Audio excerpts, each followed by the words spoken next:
Welcome to Baiguan Radio. We are delighted to be joined today by Johnny Zou, the head of Primavera Venture Partners. Johnny holds a Bachelor of Arts in History from Yale University and a Master of Science in Economic History from the London School of Economics. At Primavera, he mainly focuses on investments in AI, medical technology, cloud, shared economy, and cross-border opportunities. Johnny is also a fellow substacker, and he writes at my favorite Chinese language substack, MJ Finance. Johnny has a unique background. He worked at elite financial institutions and had impeccable Western training. At the same time, he's known to express views about China that are sometimes considered unorthodox in his industry. Today, we will take a deep dive into Johnny's views about China's past and future and how those views were shaped by his unique upbringing. Hello, Johnny. Why don't you start by introducing a little bit more about yourself? Where do you come from? Why do you write at Substack? Sure, Robert. Delighted to be on your podcast. So I was born in Shanghai, and now I'm a venture capitalist based in Hong Kong. The focus of our investment is mainly on frontier technologies such as AI and biotech, etc. So in terms of why I write, I think I've been writing for actually quite a while since I graduated from a university.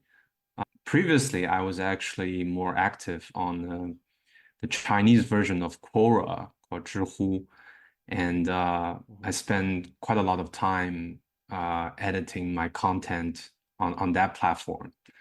But I think after a few years, I just felt like that platform is a little bit too commercialized, you would say. And I think, well, they commercialized for a right reason, right? Because they wanted to make profit. But that to a certain extent kind of demotivated some of the contributors such as I do. So I stopped like contributing to Zhihu, and I actually wondered for a while because I was thinking which platform is the best for me to disseminate my content, so-called. And yeah, I just got it's a very out of the blue kind of introduction by someone saying that Substack is a good platform, and I just started blogging on it. Initially, I actually don't have a lot of confidence in terms of regularly updating my content. But actually, after a while, it becomes a habit. And somehow, because of the economics that Substack involved, is actually quite attractive to at least from the ground zero, right? So I found it to be a good way of trying to promote my content, but at the same time, getting certain reward is not really about the economic reward, but it's, kind of have a sense that people are willing to pay for your content on a regular basis is kind of an achievement. So that's why I started on Substack. I think I've been blogging for 2 years already. So it's really been a while, actually. Yeah, that's great. I basically read every article you write. You've been writing quite regularly, and I also start to see some common themes among your different articles. Many of your articles are about Chinese economy. It's about the economic policies, the geopolitics as well. And I can see a common theme that you often said, which is China's regulators, according to you, they've done a major mistake since at least the 2009 crisis that effectively made what you call the total production factor stagnate for a decade almost. So I would just, like to explain in more detail to our audience, which mistakes do you think is that? Do you think it's possible for the China to avoid such mistake if it was done again, or is it inevitable, or is there some way to mitigate? Yeah, that's a really good question. To start with, I didn't make up the numbers for the so-called total factor productivity's contribution towards economic Right. growth. Actually, this whole concept was actually published by the People's Bank of China in 2021 because they did a review of China's economic growth since 1978's reform. And the outcome of this study is quite starking. So basically, since 1978, total factor productivity before 2008 played a major role in China's economic growth. So just to kind of for the listeners who don't really know this concept, total factor productivity is actually very simple. It means that any sort of growth that comes outside of population growth and sort of the capital growth.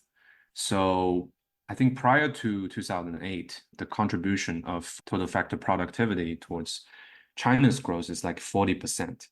And actually, the early 2000s is the heyday for our overall productivity, which is about 45% contributed to the growth. But since 2008, this percentage has gone down significantly. I think the number is very starking. Initially, it's like a third, like 33%. But in recent years, you've seen numbers lower than 30%. And the overall average for 2013 through 2020 is actually 25%. So what is the impact of that? It means that something in the economy is quite inefficient. And the reason is because of policy making.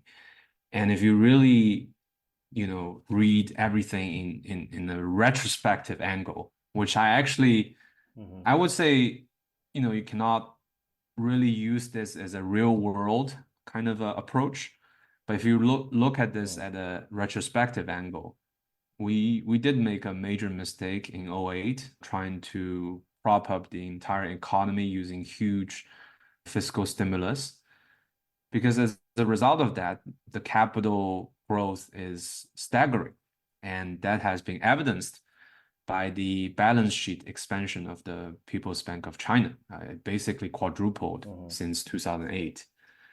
The result of that is actually the capital efficiency of our economy has gone down. It's a very simple sort of economics 101. Once you have a lot of capital within a single system, the return of capital will go down just because of the sheer supply of capital, because the demand growth won't be exponential by anyhow. So I think as a result of that, the economy's productivity has gone down, and now we are just kind of paying the dues for this sluggish productivity growth. And because of multiple reasons, because of COVID, because of geopolitics, and because of China's internal sort of leverage cycle, the capital supply of our entire economy has just gone down significantly compared to the 2010s era. And so as a result of that, our economic growth also became a little bit sluggish compared to, say, 5 to 10 years ago. So I think that's really from a retrospective angle, it's a major mistake. But I wouldn't say that if we were having a time machine and gone back in time that we could fix it. I think it's mainly because of three reasons. The primary reason is that we are so married back then into the China-US strategic relationship that we believe that China and US can coexist forever.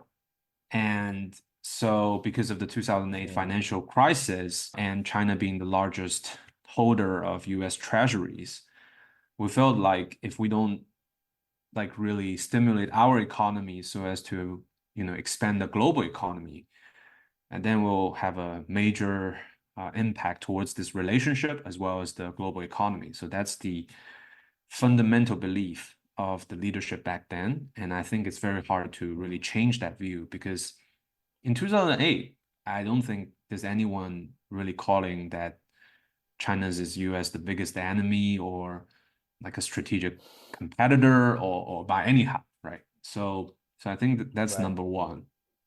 Number two is I think the previous, or you can call it 30 years of China's economic leadership has been very married to Western economics and Western values. So when a huge financial crisis like 2008 happened, the only thing that occurred to them is, what shall we do according to the textbook?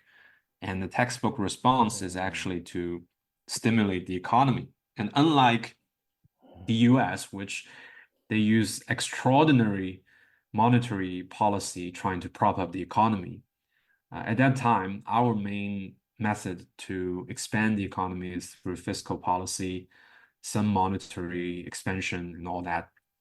So I feel like they're just following the textbook. And that's the right thing to do according to the textbook. And that's why we should do it. And so that's why. And there's very little reason to believe that they will think otherwise. Like, oh, like China and US could be strategic competitors. And as a result of that, if we expand too much, it's actually not beneficial to myself, right? I don't think anyone at that time would think from this angle. And I think the third, and actually the most important reason, is that I don't think the Chinese leadership has prepared themselves to be on the center stage or on the leadership role for the global economy. So as a result of that, we believe that propping up the US economy is very important, and to save the global economy from the difficulty. And I think most importantly, a lot of the leadership back then, they felt very strongly that if US failed to kind of establish themselves or resurrect themselves during the financial crisis, it will be a disaster for China. So that kind of thinking is very deep into their mind. And so I don't think they're prepared to say, oh, now it's my turn to call the shot, right? And so the best policy response, if we want to be a follower of a US-centric global economy, is to prop up our own sort of economy, monetary expansion, and through which, US will have a period of time that they could, because there's a huge deflation back in 2008 and 2009. Yeah. And so then the inflation can be restored and everything can be back on track. Right. What do you think is the events or the series events or time period that this type of mindset was changed or permanently changed? That obviously the leadership that you were talking about back in 08, 09, the type of thinking in that leadership was different from the thinking now, right? Yeah. I'm not talking about a specific person. I'm thinking about a generation of leaders or a new mindset. When do you think this mindset shifts? That's a really good question. I think this mindset really kind of became the mainstream mainly after the 20th Party Congress. It's very recent, actually. The 20th. The 20th. The 20th. Okay. So that was like, okay, 2 years ago. Okay. Yeah, the reason for that is that people always say that the current leadership, they kind of, centralized a lot of things for the past decade. But that's not necessarily true if you look at the pre-COVID years of the Chinese capital markets or economic policy making. It's actually not the case. It's actually, there's a lot of liberalist thinking back then. And I believe the first biggest traumatic event towards this liberalist thinking is in 2015 when the Chinese A-shares actually collapsed. And during that time, I'm not sure if you've heard of the news that they actually involved the police to investigate what's going on then. And this is the first time I believe the Chinese leadership actually came to a reckoning that, oh, maybe copying the textbook from the West actually has its shortcomings, or at least doesn't apply here in China. But it actually took them a while to really reshuffle and really to think about it from a different perspective. I believe it's the 20th Party Congress when basically the state council's leader changed. There's a lot of, and actually, if you follow the sort of the political leadership amongst the economic sort of side, actually they just reshuffle all the people last year. And even for the CSRC head is this year, right? So it's actually very, very recent that they reshuffle the entire leadership, change it into a different kind of style to approach different things. So I think it's a very recent reckoning to their previous thinking. That's sharp. So you talk about this excessive expansion of capital. This I would think of it as a, say, over-financialization in China, and you talk about this sort of naive idea of the U.S. and China were forever married in a economic friendliness, right? So obviously, to me, your thinking, your criticism is quite rare in the financial system, in the financial industry in China. What I mean is many members of China's private equity and venture capital industries, many members who I know, they were still very, I would say, US centric, right? They would prefer a more US centric system, a world order with America and Americans' values at the center. So I kind of feel that you are one of the lone voices there. Do you feel lonely? And I mean, in your mind, how do you reconcile the industry that you are in, the background that you have, the work you're doing, with these more, I would say, even more quote unquote socialist views or state interventionist views about China? I'm just very curious because I do see you as a minority in the industry that you are in. So how do you think about that? Yeah, so first of all, I think there's a lot of smart people within our industry. Right. So I think a lot of them are just don't speak up and they don't express their views. They actually probably know the crux of the problem, but they don't want to admit because of their upbringing, their industry focus and all that, or even because of their LP base as a result of multiple reasons. They just don't want to bring up this issue, right? Or they just choose to ignore because it may not be beneficial to their own business, or it could be an impediment if you say something like this, right? Saying that, oh, actually, we need to rethink on a lot of things and Western-centric views. And if you say so, then people will ask, oh, how are you going to fundraise for the next cycle? And that will be a tough question for a lot of people to admit that. I think the word you chose is a really good one, the over-financialization. But there's a second layer to it, which is underdeveloped capital market. So that's a very contradictory thing, because if you think about like saying something that is over-financialized, you would believe, oh, you have a very overdeveloped capital market. But actually it's to the contrary, where the market is so underdeveloped in the sense that just look at the bigger numbers. That if you look at total social financing, bank lending is still 70% or even more in certain years for the entire society's fundraising. And if you look at the onshore capital markets, such as A-shares, right? It's a very big market with, I think the total market cap is about 70 to 80 trillion RMB in total. But if you look at the 70 to 80 trillion, a lot of the most valuable or most promising, most frontier companies are not listed onshore. And what's the reason for that? That's something for us to really think about in terms of there's something in our capital markets that doesn't resonate the right message towards these companies. And as a result, they want to list in Hong Kong or even in the US, just because it doesn't work that well compared to, the markets outside.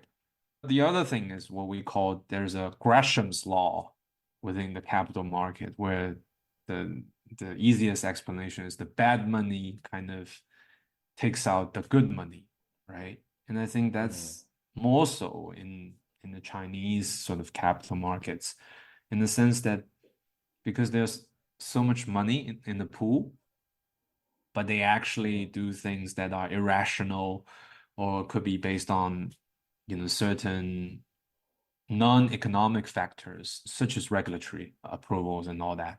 And then it created an unfair advantage towards the players that supposedly are better. And these players, they just don't want to list here. And so I think that's the biggest problem, actually, for industry practitioners. Unfortunately, because everyone within the industry wants to seek an exit, and they want to say good words towards the regulators, just to give them a better chance in terms of, oh, you're my friend, you're my pal, kind of thing. People don't criticize the real problems in China, but they actually point to that, oh, we're not westernized enough, instead, and saying that, oh, we're actually towards the wrong direction and all that. They're talking about the issues that are actually less important. So that's a shame, but they need to do their business. So I understand them to a certain extent. And I believe it's business as usual, but I just feel a little bit disappointed. Right. You mentioned something interesting about the fact that the most promising, the most successful companies, they do not usually get listed onshore. What do you think will need to happen before more of those companies start considering listed in the onshore market? Yeah, this is a really good one. I think first and foremost is that people feel that because there's an onshore versus offshore element, and because of our currency is still having certain sorts of capital control, they feel like the capital raised cannot be used offshore. So this is the first and foremost issue.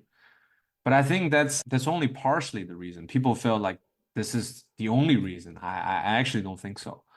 I believe it's in 2018 or 2019, Xiaomi actually tried to get listed on the A-share market on the I forgot which board. There's so many boards, but they just want to try list it. And then CSRC, I think after a certain period of time, wrote a huge letter towards Xiaomi and saying there are like 80 something questions on Xiaomi, which I think 80 very, very tough questions.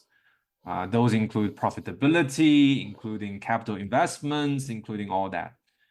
But the thing is, you are using double standards, because there's a lot of shitty companies really get listed on A shares that doesn't get such scrutiny, right? And I think this must be something behind it. Xiaomi aborted the listing right after. So this kind of a regulatory overhand is something that most companies cannot take. Let's say like ByteDance wants to get listed on A share. Sure, like I think the current leadership wants it to get listed on A share. But for ByteDance, they probably just don't want to go through the process. The process is just so cumbersome and excruciating to a certain point for them that they probably just want to seek elsewhere, or just be a private company in general, right? So I think this is just the tip of the iceberg for a lot of the problems, but I think it's very telling on a lot of things. So in order to make them motivated to get listed on A shares, actually a lot needs to be done. The entire market right now is a little bit bloated. There are a lot of companies that are not really of good quality, but they're still drawing a lot of transaction volume. And as a result of that, it's back to the Gresham's law, where people are investing in companies that are of lesser standard, lesser quality. Right?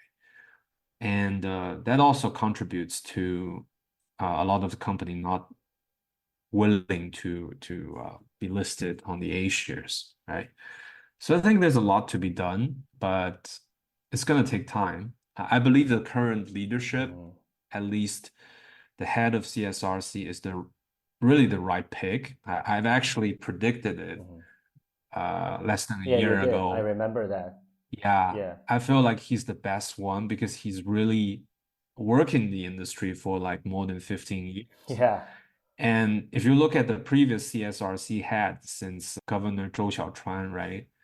I think most of them came from the banking system and they have very little experience when it turns down to, related to securities and all that. And so this is the right pick. At least you have a specialist and he is willing to do things to make things happen. But it will take time because he's only been in the office for, less than half a year. So what do you expect? Right. I always say CSRC has one of the toughest jobs in China. It's a minister level job, but the work is so fundamental to everything, and it's also basically his work will be graded on a daily basis by the stock market movements. Yeah, exactly. Yeah, yeah. So, yeah, and also in one of the articles that you mentioned, actually one of my favorite articles from you, you reminded of your reader of a simple fact of a very low median income of Chinese people.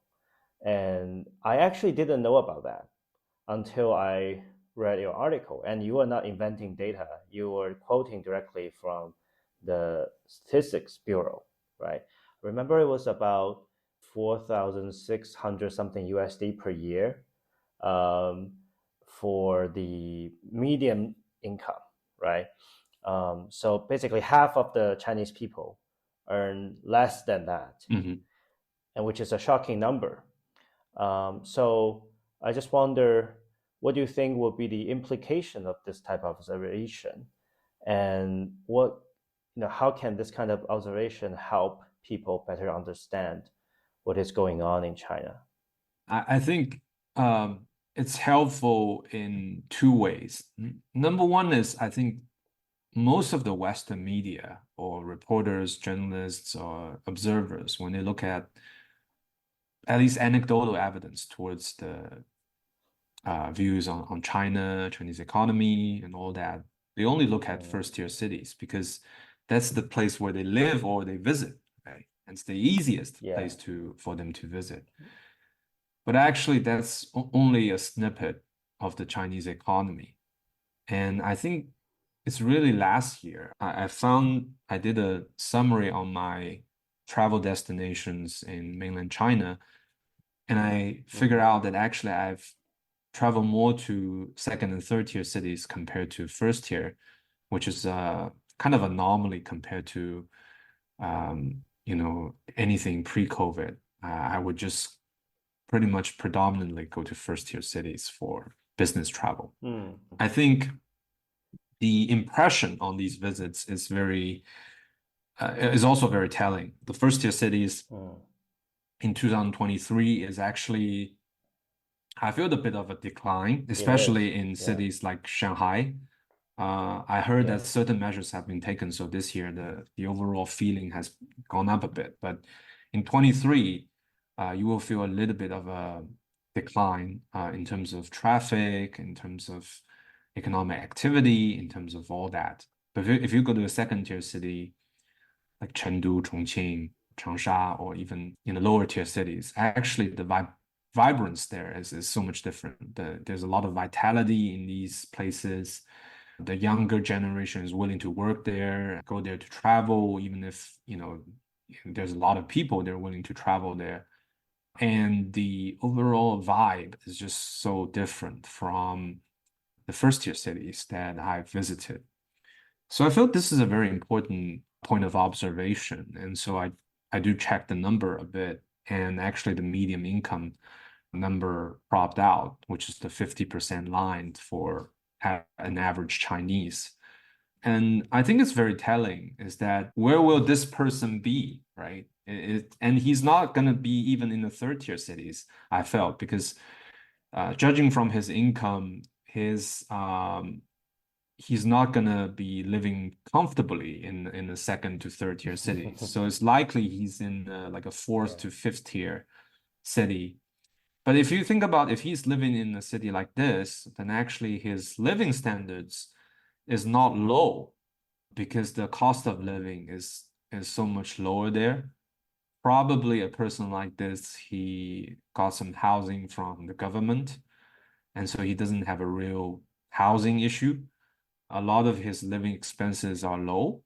So you would want to probe more into profiles like this. What kind of entertainment he or she did. What is his or her biggest concern? Is it really cumbersome for a person like that to raise a family and all that? So if you think about all these questions, actually you jump out of a certain narrative that only looks at first tier cities within China, and that will really open up your mind by a lot. And if you look at the overall growth potential for these people to increase their income as well as to stimulate these local economies, actually there's a lot to be done, right? So I think overall, I just feel that it will change your mind by quite a lot. And it actually reminds you there's still a lot of growth potential within China. Yeah. I'm right now in Nanjing, which was my hometown. It's people say it's like a second tier or like new first tier city. The housing price in Nanjing used to be really high, but it actually went down by like 30-40%. So it's like if you just look at the housing data, it's supposed to be a major crisis going on, right? But the fact is, when we go to the restaurants, when we go to the offline outlets here, I feel much more vibrant than I felt in Shanghai. In Shanghai, many higher end places are closing down, that's for sure. But here, it's all filled up with people. There's this famous tourist spot in Nanjing, which is the temple, the Fuzimiao area. Even during weekdays, there are crowds of people. So which made my parents really wonder how come there are so many people out there enjoying themselves and stuff like that, which definitely supports your view that there is a much bigger and wider China out there that's very different from what you normally see from the Shanghai, all these top biggest cities where only where most of the foreigners have pay their attention to, right? So I actually have a question for you here. You mentioned about you live in Hong Kong and you were born in Shanghai and you work as one of the most elitist institutions, right? And your job is really also, being private equity, venture capital is also from a very, I would say, elite point of view. So this question is more personal, right? So how come do you develop such, I would say, relatively unique view about China, Chinese economy, the financial industry that actually somehow breaks the information bubble around you? What part of your background, your career, your life are responsible for that? Well, I don't want to say that everyone is unique, but I do have a rather different entry into my current industry compared to some of my peers or my younger sort of colleagues. So actually for myself or for everyone who aspires to be into finance, people know that the junior year internship is actually pretty important. But my junior year was in the fall of 8 sort of and so at that time I think most of the banks and the entire financial industry is not hiring anyhow. So my junior year internship, I did it at the World Bank actually through personal connection, and he introduced me and say, okay, you can do an internship at World Bank. I was really grateful. And so I spent 3 months at DC.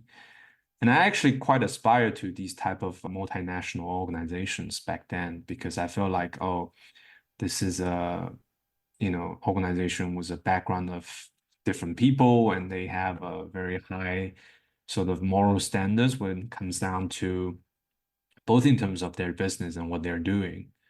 But I think this sort of experience kind of shaped me to think that actually, at least the multinational organizations are quite inefficient in the sense that a lot of the stuff they're doing, scratching the surface a bit. They have very bureaucratic systems and long approval sort of towards anything.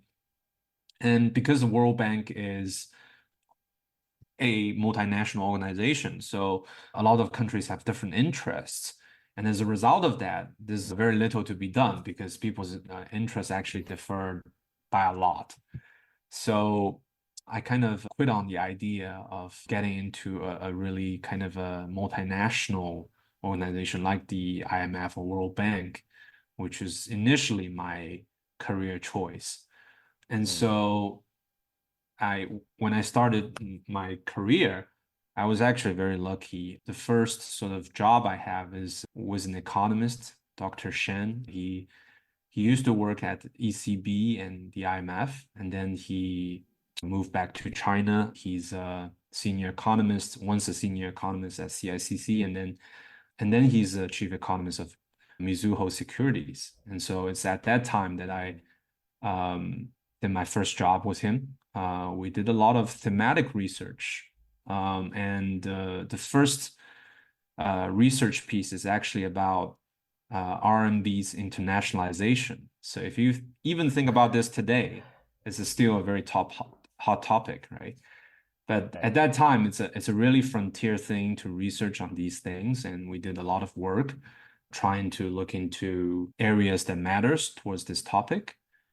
And actually, the result of this work is actually presented in Beijing, and I believe this workshop back then, actually, Liu He was still the senior researcher of the State Council.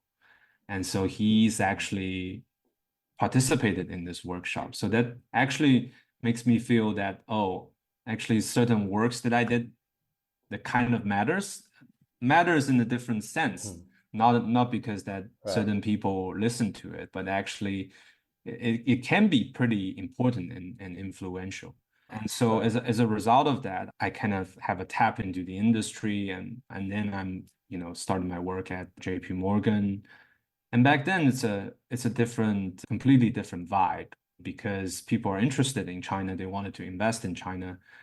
And it's a period of, I would say, investment boom into even it's after 2008. But I think it's then I kind of discovered that actually the whole sort of research industry, which is something that I'm really tapping into, is actually on a decline. And that's because of business reasons.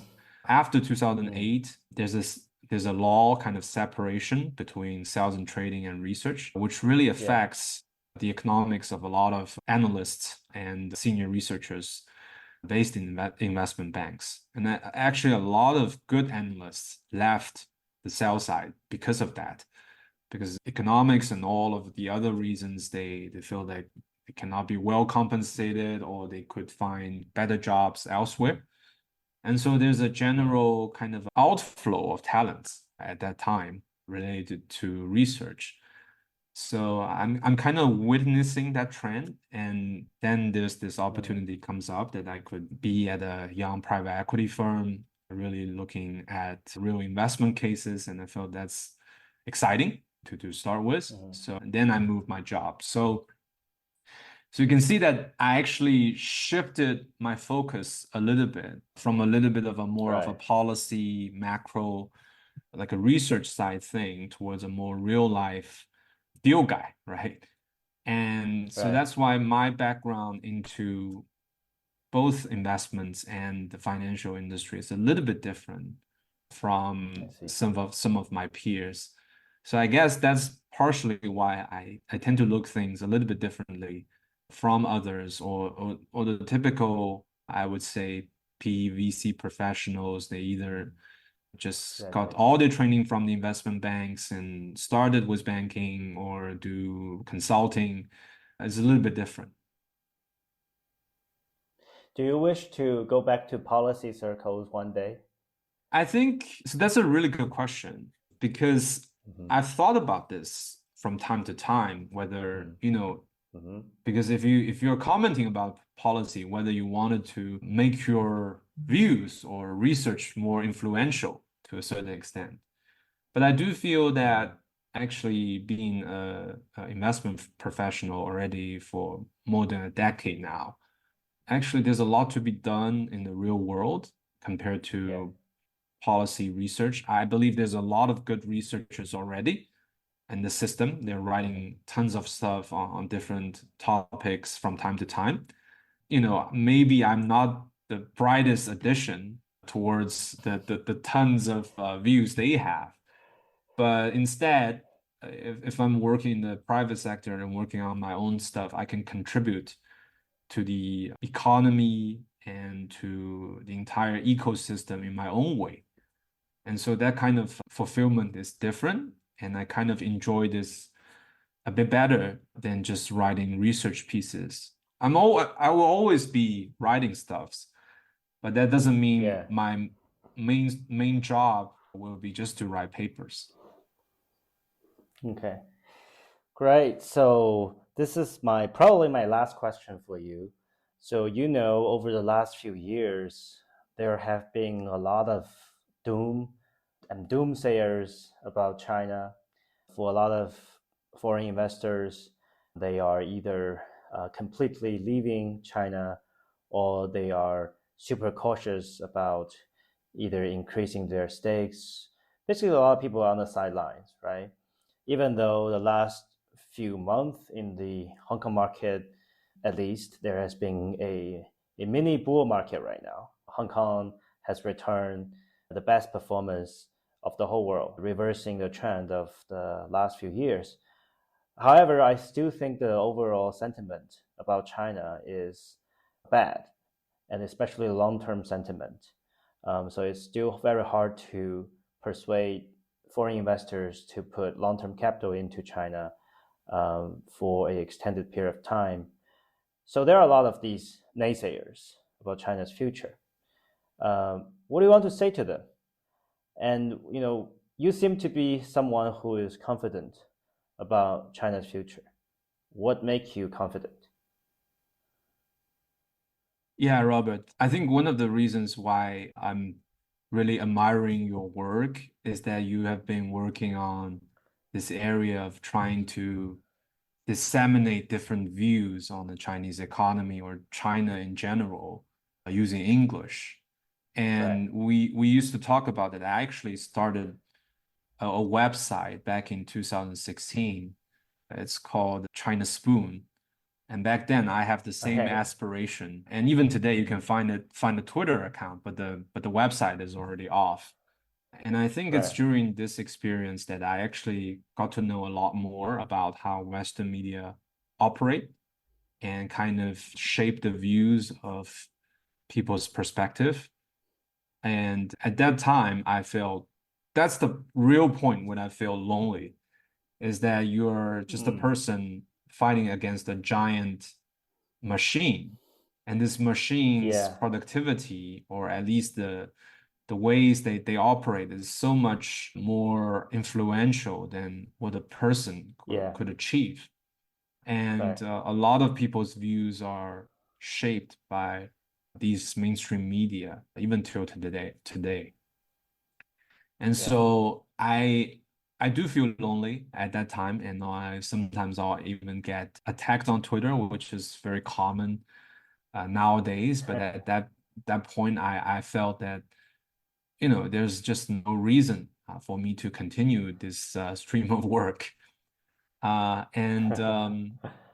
I think today, when I really view the naysayers of China, I really don't have a lot to say to them, because I think they're, as you said, really married to their own information bubble that they wanted to be in.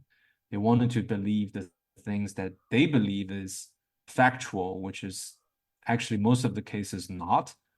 And sometimes they just have a very biased view towards everything in the world, not just necessarily China, but could be related to global affairs like Israeli-Palestinian conflicts, etc. They have their own biased views.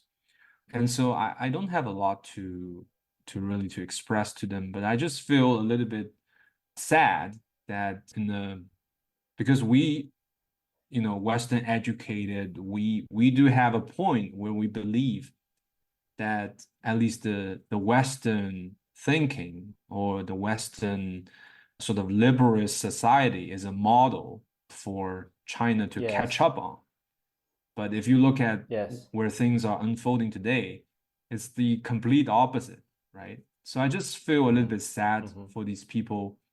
I'm not necessarily saying that you should be a China bull or like be bullish on everything related to China. I myself actually criticize a lot of things about at least the economic policy side on China. But I do feel that people need to open their eyes a little bit and look at different perspective. So when it comes down to my view on China, I'm very optimistic on the short to medium term, in the sense that we have a economy that is kind of wandering for a bit because of the first question we talk about, the productivity side, but it is catching up. Right. But I think just look at big numbers in general. The manufacturing sector of China is twice that of the US. The electricity production of China is almost 3 times that of the US. We manufacture about 60 to 70% of the world's like shipping containers, right? And if it comes down to new energy related to solar panels and new energy cars, then we don't need to mention more, right? The recent tariffs actually is very telling about all things, right? So I think we have a lot of upside when it comes down to production. Obviously, people are worried that this will have an overcapacity issue. But if you think about the world is not just Western Europe and the US, right? And I think there's just so much population out there that never owns a car, and they don't have very good energy supply, and they don't have very good infrastructure, and who's going to supply to them? And I think the only answer to that is quite obvious, right? But I think that the core reason why I'm very optimistic is still, I believe our generation, which is the post-85s and the post-90s kind of population in China, is the most competitive in the entire world. The reason for that is also very simple, because we have a baby boom at that time. And so it's very competitive. And we tried our best trying to outcompete others to do whatever we could until now. And so in different areas, people are super competitive. But at the same time, we're also global minded in the sense that a lot of us got our education, or higher education at least, partially in the Western world. So we have a lot of globalist thinking, and at least trying to make things even across the globe. So I think we do have a comprehensive view of different things, and we do tend to be very competitive. So there's no reason why the economy, the current economy, shouldn't be prosperous in the next 10 to 15 years to come. Yeah, and I related to that, I also think our generation is probably the first generation where we never got to experience hunger in China.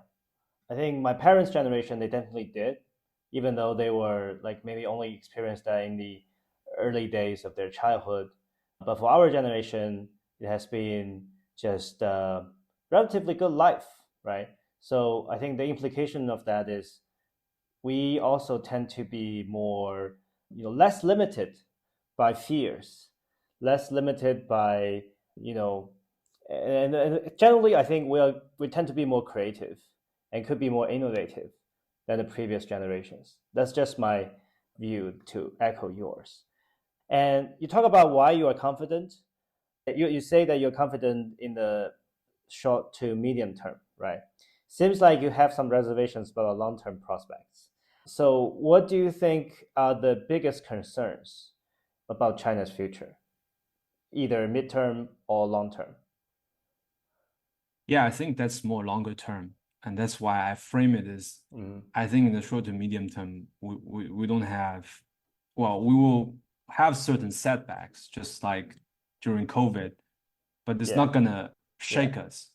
But I think in the longer term, and I think it's our generation's mission is to really reshape our cultural foundation. How to think about that is that I think today, because of the Western values and dissemination of the entire stuff, right? Beliefs and all that, there is a clear different adaptation in China towards these so-called global values or core values of the globe, right?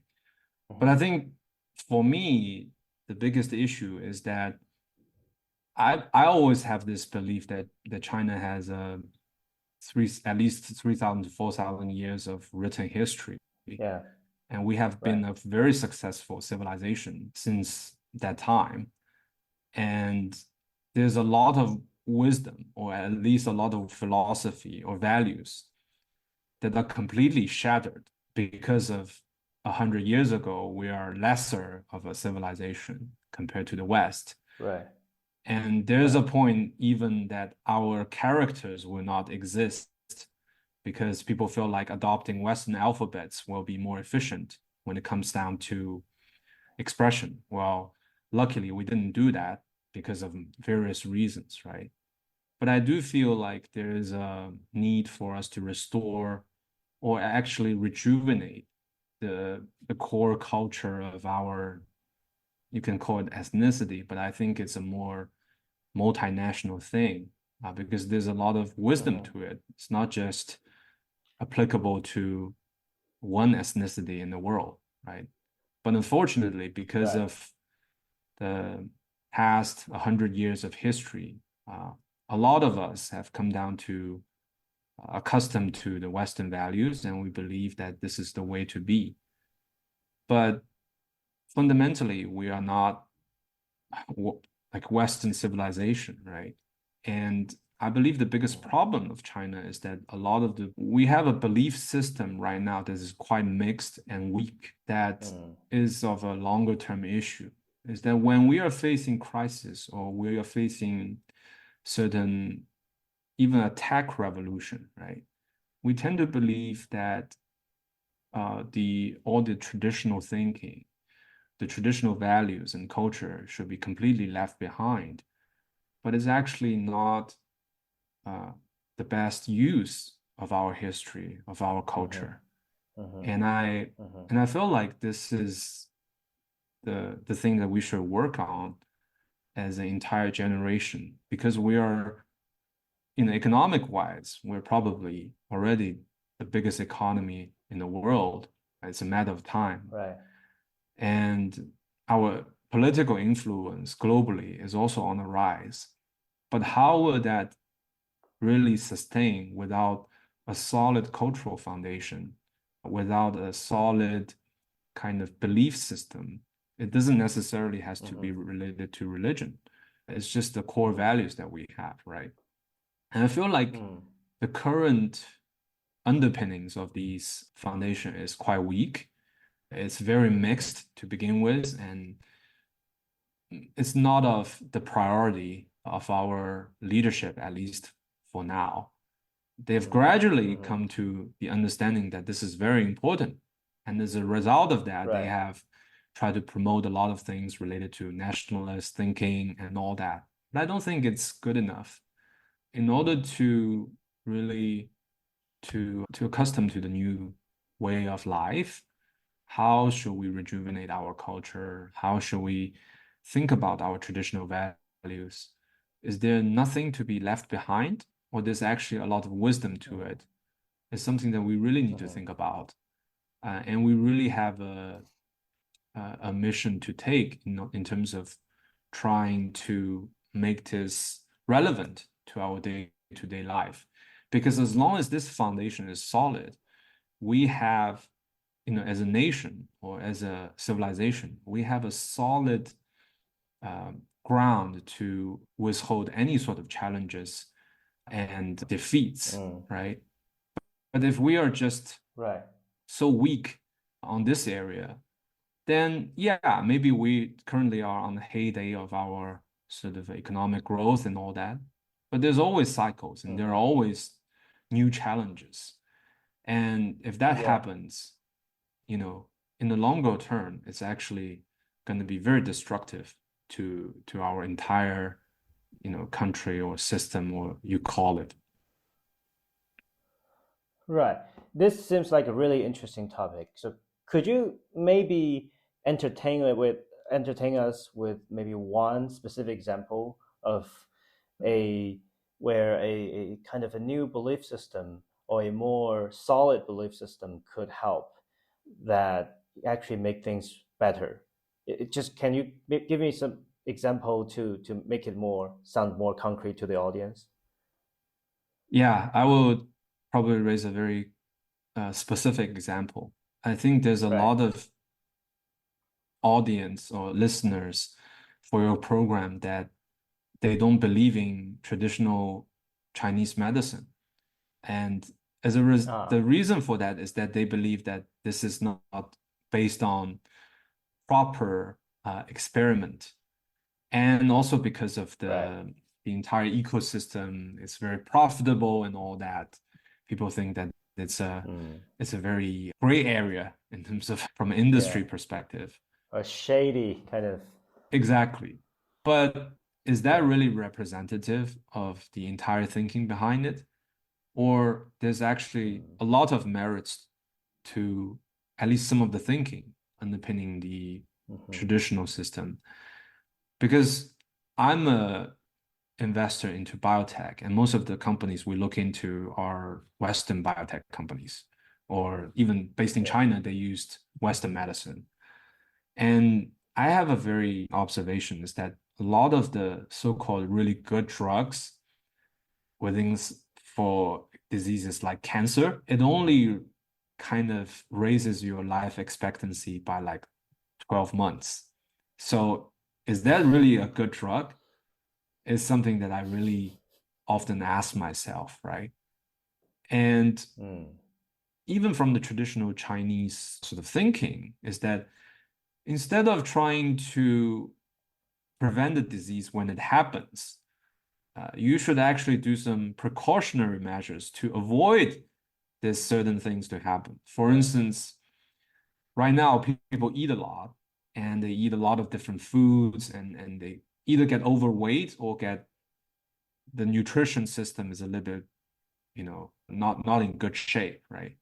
Is that the way for us to call it a living? And then we kind of incur a lot of different illness, and then we kind of use the medical system to try to make us healthy again?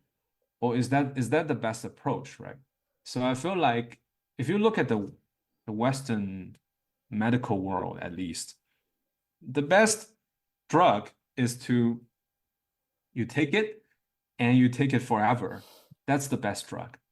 But from the traditional Chinese thinking is actually not to take drug is the best approach.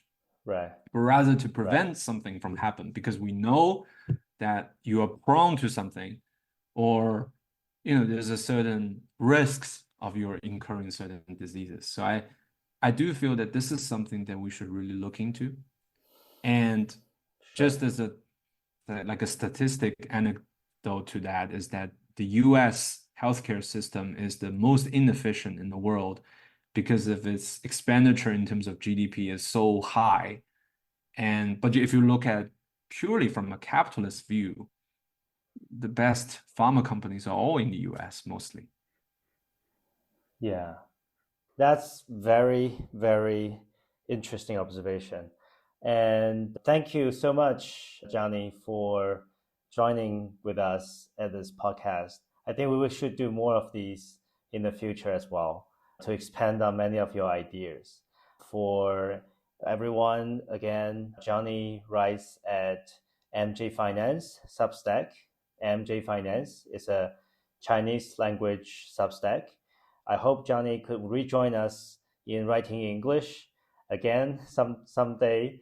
But for now, please go and subscribe to him at MJ Finance. Thank you so much, Johnny. Thanks, Robert, for inviting me.